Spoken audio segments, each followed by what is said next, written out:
Hello everyone, आज हम discuss करेंगे यूक्लिडियन एल्गोरिथम। यूक्लिडियन एल्गोरिथम में दो इंटीजर्स का जीसीडी फाइंड करने का एक तरीका होता है। तो चलिए अब इस एल्गोरिथम को हम समझते हैं। सपोज ए और बी दो इंटीजर गिवन है और इन इंटीजर्स का हमें जीसीडी फाइंड करना है। एज्यूम हम ये मान के चलते हैं A greater than equal to B greater than 0। ठीक है, तो जो यूक्लिडियन एल्गोरिथम है उसका जो पहला स्टेप है उस स्टेप में हम क्या करेंगे, इंटीजर ए और बी के लिए डिवीजन एल्गोरिथम अप्लाई करेंगे। ठीक है, अगर हम इंटीजर ए और बी के लिए डिवीजन एल्गोरिथम अप्लाई करते हैं तो there exist integer q1 and r1 such that a equal to q1b plus r1 where r1 greater than equal to 0 less than b। ठीक है, अब यहाँ पर देखिए जो रिमाइंडर r1 है इसके पास दो चॉइस है।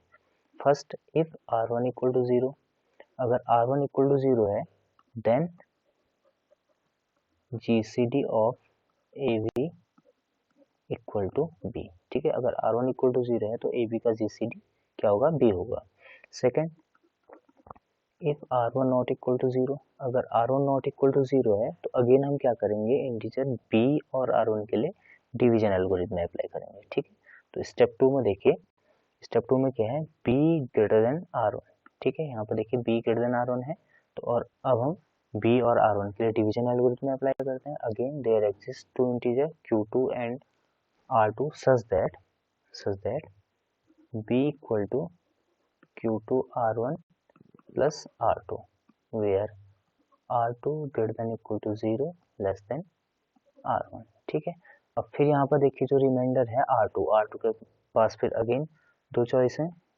फर्स्ट, अगर R2 इक्वल टू 0 होता है, अगर R2 इक्वल टू 0 होता है तो उस केस में GCD ऑफ AB कितना हो जाएगा, GCD of AB equal to R1। ठीक है, GCD of AB equal to R1। और दूसरा, if R2 not equal to 0, अगर R2 नॉट इक्वल टू 0 है अगेन हम क्या करेंगे, इंटीजर R1 और R2 के लिए डिवीजन एल्गोरिथम अप्लाई करेंगे। ठीक है, तो स्टेप 3 में देखिए, स्टेप 3 में क्या है, R1 ग्रेटर देन R2। ठीक है, R1 ग्रेटर देन R2 है तो हम R1 और R2 के लिए डिवीजन एल्गोरिथम अप्लाई करते हैं। तो then there exist integer Q3 and R3 such that R1 equal to Q3 R2 plus R3 where R3 greater than equal to 0 less than R2।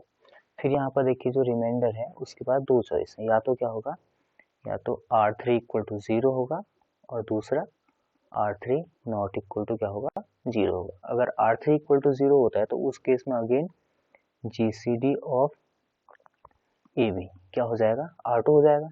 ठीक है, और अगर R3 नॉट इक्वल टू 0 है again हम क्या करेंगे, इंटीजर R2 और R3 के लिए डिवीजन एल्गोरिथम में अप्लाई करेंगे। ठीक है, और ये प्रोसेस हम तब तक करते रहेंगे जब तक कि हमें रिमाइंडर 0 ना मिले। ठीक है, ये तब तक करेंगे जब तक कि रिमाइंडर 0 ना आ जाए। ठीक हो गया, और जो लास्ट नॉन जीरो रिमाइंडर होगा वही A और B का क्या होगा, GCD होगा। ठीक, तो सपोज, तो मान लेते हैं हमें n+1 स्टेप में रिमाइंडर 0 मिला। ठीक है, तो पहले स्टेप में क्या था, A equal to Q1B plus R1 where R1 greater than 0 less than B। Second step में क्या था, B equal to Q2 R1 plus R2 where R2 greater than 0 less than R1।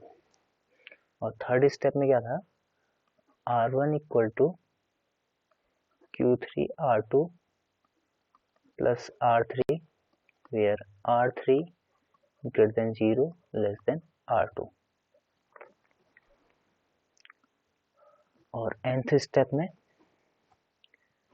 Rn-2 equal to Qn Rn-1 plus Rn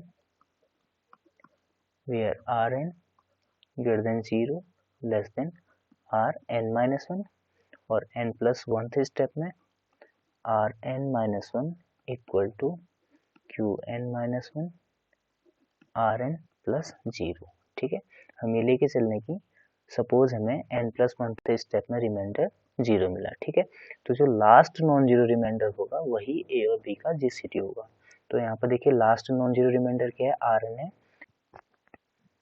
this implies GCD of A B equal to R N. यही Euclidean algorithm है। तो एक example की help से हम इस Euclidean algorithm को समझते हैं, ठीक है। तो एग्जांपल हम लेके चलते हैं। हमें 30 और 72 का जीसीडी फाइंड करना है, ठीक है। किसकी हेल्प से, यूक्लिडियन एल्गोरिथम की हेल्प से। तो स्टेप वन में हम क्या करेंगे, 30 और 72 के लिए डिवीजन एल्गोरिथम अप्लाई करेंगे। तो then there exist integer 2 and 12 such that 72 equal to 2 multiplied by 30 plus 12, ठीक है। तो अब यहाँ पर देखिए रिमाइंडर क्या है, नॉट इक्वल टू 0 है। तो अगर रिमाइंडर नॉट इक्वल टू 0 है, अगेन हम क्या करेंगे, इंटीजर 30 और 12 के लिए डिवीजन एल्गोरिथम अप्लाई करेंगे। तो स्टेप 2 में देखिए there exist two integer 2 and 6 such that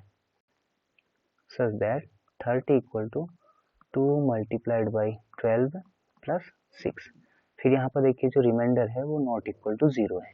तो अगेन हम क्या करेंगे, 12 और 6 के लिए डिवीजन एल्गोरिथम अप्लाई करेंगे। तो स्टेप 3 में देखिए 12 equal to 2 multiplied by 6 plus 0। तो स्टेप 3 में देखिए रिमाइंडर क्या आ रहा है, आपके पास 0 आ रहा है और लास्ट नॉन जीरो रिमाइंडर क्या है, 6 है। तो that means this implies GCD of 30 and 72 equal to 6, ठीक है।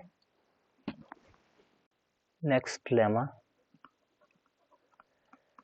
तो लेमा है if A equal to Q B plus R then GCD of A B equal to GCD of B R, ठीक है। तो चलिए इसको हम प्रूव करते हैं, proof of this lemma.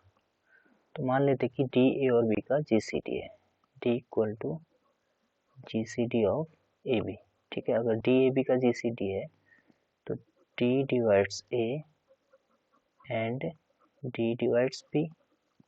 Second, if C divides A and C divides B, then C less than equal to D। तो अब यहाँ पर देखिए D divides A and D divides B। अगर D A और B को डिवाइड कर रहा है तो इनके लीनियर कॉम्बिनेशन को भी डिवाइड करेगा। This implies D divides A minus Q B, ठीक है। और देखिए जो A माइनस क्यू बी है वो आपके पास क्या है, उसकी वैल्यू क्या है, R। तो यहाँ से देखिए A इक्वल टू क्या था, क्यू बी प्लस आर था। तो अगर क्यू बी को हम इधर सेंड करते हैं तो A minus Q B equal to क्या होता है, R होता है, ठीक है। तो यहाँ पर देखिए D divides A and D divides B, this implies D divides A minus Q B, means जो A माइनस क्यू बी है वो A और B का लीनियर कॉम्बिनेशन है, ठीक हो गया। और इसकी वैल्यू क्या है, R है। This implies D divides R। तो यहाँ से देखिए हमें क्या मिला, D divides B and D divides R। तो जो D है वो B और R का कॉमन डिवाइजर है, ठीक है। तो इसको हम ले लेते हैं इक्वेशन 1। अब देखिए if C is any arbitrary common divisor of B and R, if C is any arbitrary common divisor of B and R, ठीक है। तो C कोई भी आर्बिट्रेरी कॉमन डिवाइजर है B और R का, ठीक है। That means C divides B and C divides R। अगर C B और R को डिवाइड कर रहा है तो इनके लीनियर कॉम्बिनेशन को भी डिवाइड करेगा। This implies C divides QB plus R, जहाँ पे QB प्लस R B और R का लीनियर कॉम्बिनेशन है और उसकी वैल्यू क्या है, A है। This implies C divides A। तो देखिए यहाँ से क्या इम्प्लाई हुआ, जो C है वो A और B का कॉमन डिवाइजर है, ठीक है। तो यहाँ पर देखिए C divides A and C divides B and C divides A, this implies C is common divisor of A and B. This implies C is common divisor of A and B, so that C less than equal to D. तो यहाँ से क्या imply हुआ, C divides B and C divides R, then C less than equal to D. इसको ले लो आप equation 2। अब देखिए इक्वेशन 1 और 2 को हम कंबाइन करते हैं तो किसकी डेफिनेशन होती है, GCD की, और GCD किसका होगा, वो B और R का। Combining equation 1 and 2, combining equation 1 and 2, पर इक्वेशन 1 और 2 को हम कंबाइन करते हैं, this implies D equal to GCD of B and R, और यही हमें प्रूव करना था, ठीक है। तो हम क्या लेके चले, A और B का GCD D लेके चले, और हमने प्रूव कर दिया B और R का GCD भी D है। नेक्स्ट थ्योरम है if K greater than 0 then GCD of K and KB equal to K times GCD of AB, ठीक है। तो चलिए इसका हम प्रूव करते हैं। Now proof of this theorem. तो देखिए जब हमने इंटीजर A और B के लिए यूक्लिडियन एल्गोरिथम अप्लाई किया था, ठीक है, तो हमारे पास उस केस में इक्वेशंस क्या थी, A equal to Q1B plus R1, ठीक। सेकेंड इक्वेशन थी आपके पास where R1 greater than 0 less than B। Second थी B equal to Q2 R1 plus R2 where R2 greater than 0 less than R1। और हम ये मान के चले थे कि n+1 थे स्टेप में, रिमाइंडर 0 आ रहा है। तो जो nth टर्म था वो क्या था, Rn-2 equal to Qn Rn-1 plus Rn where Rn greater than 0 less than Rn-1, और जो n+1 इक्वेशन थी वो Rn-1 equal to Qn+1 Rn plus 0, ठीक है।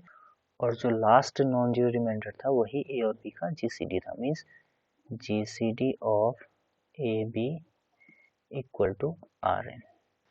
तो अब हमें क्या प्रूव करना है, GCD of K and KB equal to K time GCD of AB, ठीक। तो इस रिजल्ट को प्रूव करने के लिए हम क्या करेंगे, इन इक्वेशंस को K से मल्टीप्लाई करेंगे, ठीक है। तो देखिए अगर हम इन इक्वेशन को K से मल्टीप्लाई करते हैं तो क्या बनता है, पहली इक्वेशन को अगर हम K से मल्टीप्लाई करेंगे तो AK equal to Q1 BK plus 1K where R1K greater than 0 less than B, ठीक है। ऐसे दूसरी इक्वेशन को K से मल्टीप्लाई करेंगे, तीसरी इक्वेशन को K से मल्टीप्लाई करेंगे एंड सो ऑन, ठीक है। तो अगर हम nth इक्वेशन को K से मल्टीप्लाई करते हैं तो क्या बनेगी, Rn-2 K equal to Qn Rn-1 K R plus Rn K where Rn K greater than 0 less than Rn-1 K, और जो लास्ट n+1 इक्वेशन होगी वो किस फॉर्म की होगी, Rn-1 के इक्वल टू Qn+1 Rn के प्लस 0, ठीक है। अब यहाँ पर देखिए n+1 स्टेप में हमें क्या मिल रहा है, रिमाइंडर 0 मिल रहा है, ठीक हो गया। अगर n+1 स्टेप में रिमाइंडर 0 मिल रहा है तो जो लास्ट नॉन जीरो रिमाइंडर होगा वो के और के बी का क्या होगा, जीसीडी होगा। This implies GCD of K and K B equal to R N K. ठीक है, तो अब यहाँ पर देखिए जो आर एन है, आर एन क्या है, ए और बी का जीसीडी है। GCD of A B equal to R N, तो आर एन की जगह हम ये वैल्यू पुट कर सकते हैं। This implies GCD of K and K B equal to K time are N means GCD of A B, और यही रिजल्ट हमें प्रूव करना था। तो चलिए इस टर्म को हम एक एग्जाम्पल समझते हैं। ठीक है, तो एग्जाम्पल हम लेके चलते हैं जीसीडी ऑफ 12 एंड 30। ठीक है, तो इसको हम क्या लिख सकते हैं, जीसीडी ऑफ 3 into 4, 3 into 10। ठीक है, तो सपोज हम k की जगह हम यहाँ पे क्या ले लेते हैं, 2 ले लेते हैं, equal to GCD of k and k। ठीक है, तो जहाँ पर k की वैल्यू हम ले रहे हैं 3 और a इक्वल टू ले रहे हैं हम 4 और b इक्वल टू ले रहे हैं हम 10। ठीक है, equal to k time GCD of a and b, this equal to k हमने क्या ले रखा है, 3 लिया है, 3 जीसीडी ऑफ a कितना है आपका 4 है और b कितना है 10 है, तो 4 और 10 का जीसीडी कितना होगा, this equal to 3 GCD of 4 and 10 into 2 equal to 6। Next remark है, तो रिमार्क है for any integer k not equal to 0, GCD of k and K B equal to mod k GCD of a and b। ठीक है, तो ये हमें prove करना है। तो यहाँ पर देखिए k नॉट इक्वल टू 0 है, तो k के पास दो चॉइस है, या तो k ग्रेटर देन 0 होगा या फिर k लेस देन 0 होगा। तो फर्स्ट केस अगर k ग्रेटर देन 0 है, तो अगर k ग्रेटर देन 0 है तो इसमें हमें प्रूव करने की जरूरत नहीं है, ये हम ऑलरेडी प्रूव कर चुके हैं इससे पहले वाली थ्योरम में। ठीक है, अब सेकेंड हम केस लेके चलते हैं, इफ k लेस देन 0, अगर k लेस देन 0 है तो मॉड k क्या होगा, ग्रेटर देन 0 होगा। ठीक है, तो अब हम क्या करेंगे, k लेस देन 0 वाले केस में हम प्रीवियस थ्योरम अप्लाई करेंगे। ठीक है, तो चलिए GCD of A K and B K equal to GCD of minus A K minus B के। ठीक है, क्योंकि k आपके पास क्या है, लेस देन 0 है, this implies this equal to GCD of a mod k and b mod k। अब यहाँ पर देखिए GCD of a mod k b mod k, mod k क्या है, ग्रेटर देन 0 है, तो प्रीवियस थ्योरम अप्लाई कर सकते हैं हम, this equal to mod k GCD of a b।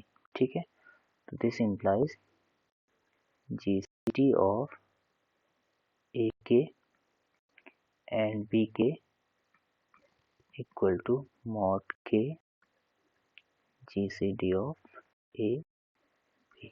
ठीक, और यही रिजल्ट हमें प्रूव करना था। ठीक है, तो आज के लेक्चर में हम इतना ही करते हैं, अगले लेक्चर में हम लीस्ट कॉमन मल्टीपल डिस्कस करेंगे। ठीक, तब तक के लिए इतना ही, and thanks for watching this lecture. Thank you.